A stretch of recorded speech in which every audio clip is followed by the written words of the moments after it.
नमस्कार प्यारे दर्शकों, नक्षत्र तक आपका अपना यूट्यूब चैनल। मैं आपका ज्योतिष मित्र आदित्य द्विवेदी। अगर आपको अपनी जन्म कुंडली का विश्लेषण कराना है तो 7800771770 पर आपको व्हाट्सअप करना है। आज का विषय बड़ा इंटरेस्टिंग है। आज आपको एक नई चीज़ सिखाएंगे, तो चलिए चलते हैं अपने विषय पर और आपको एक नई जानकारी देते हैं। लाइक कर दीजिएगा, शेयर करिएगा और सब्सक्राइब कर दीजिएगा।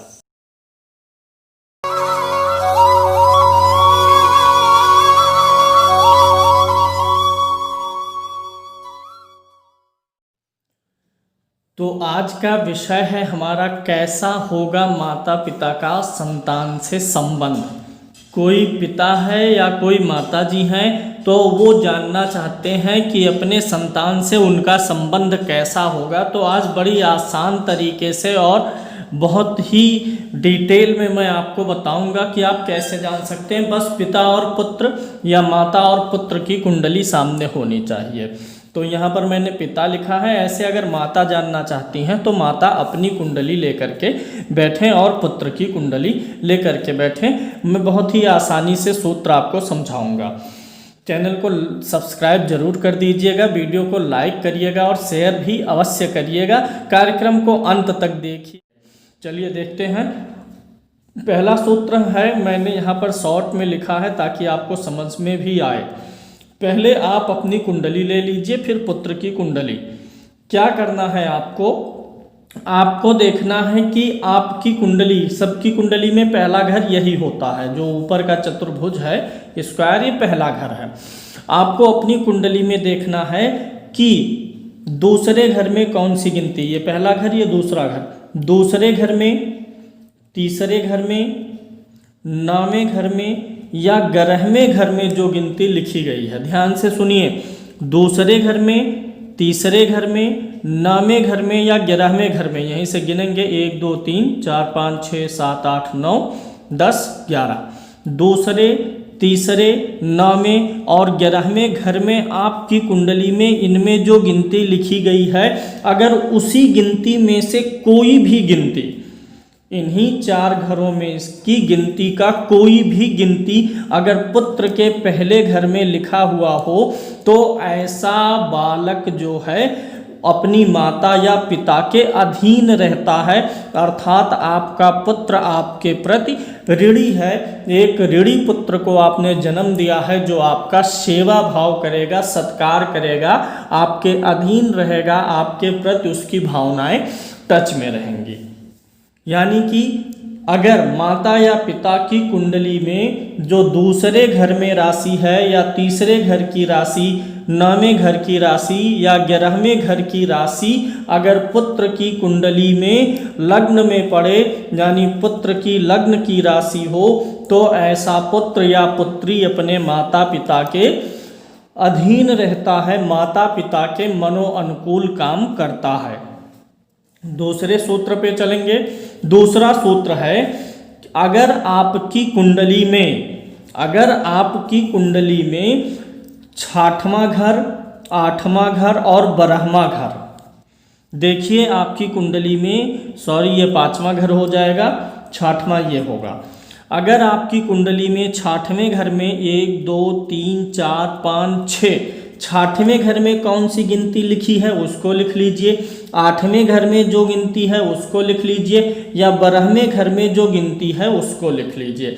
अगर आपकी लग्न कुंडली में 6वें, 8वें या 12वें घर की गिनती जो है उसमें से कोई गिनती पुत्र के लग्न में पड़े, अर्थात पहले घर में पड़े, तो ऐसा पुत्र शत्रुवत व्यवहार करता है। यानी ऐसे माता पिता उस पुत्र के ऋणी होते हैं।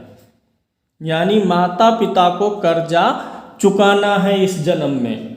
और अगर ये पहला वाला सूत्र लागू हो तो पुत्र कर्जा चुकाने के लिए आया हुआ है।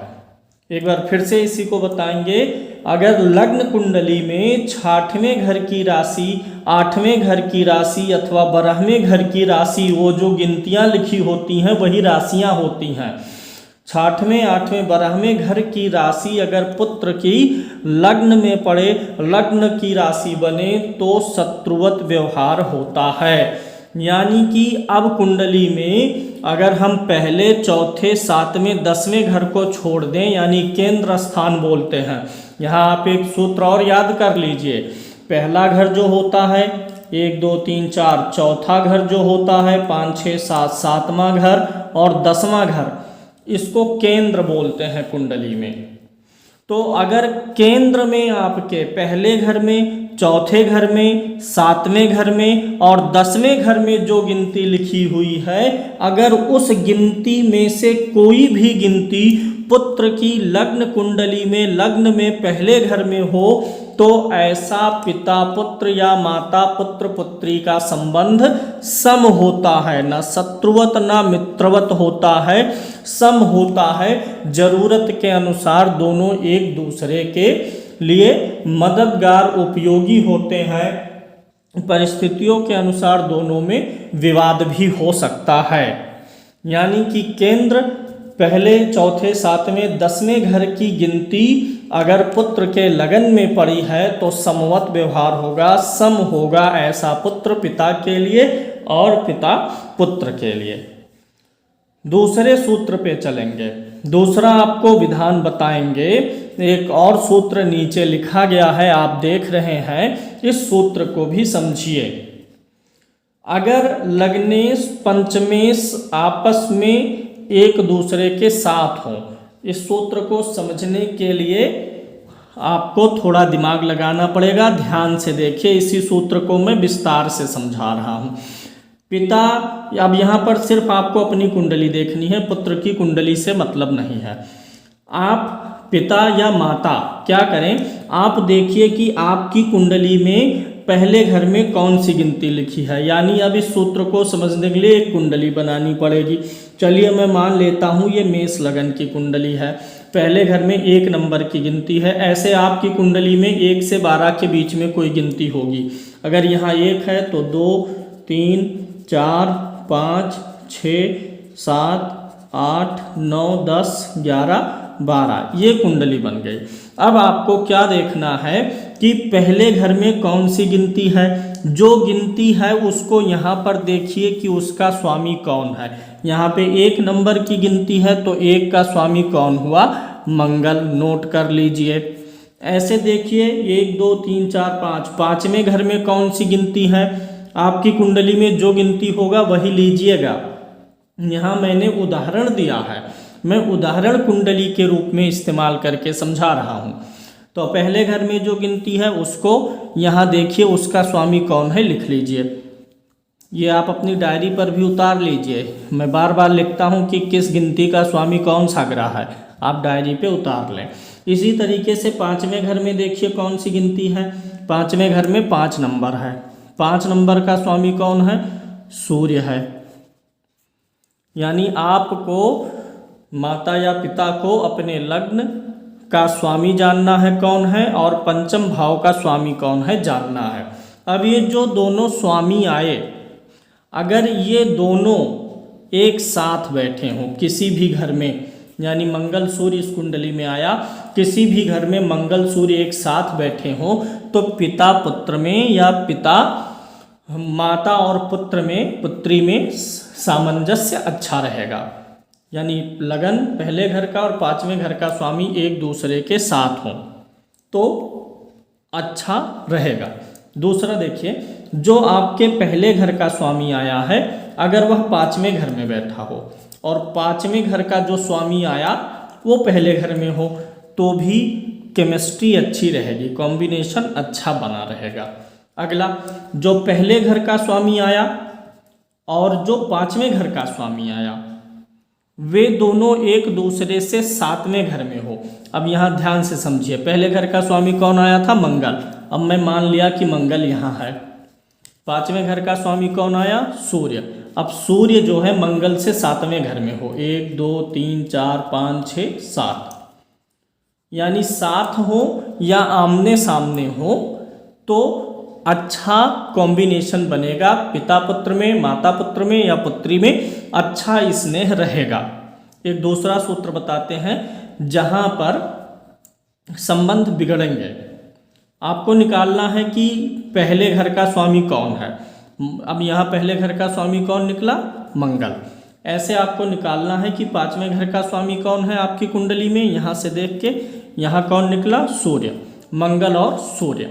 अब मंगल जहाँ पर बैठा है, जो आपके पहले घर का स्वामी है, वो देखिए कुंडली में कहाँ बैठा है। हम यहाँ मंगल निकला, मंगल यहाँ है।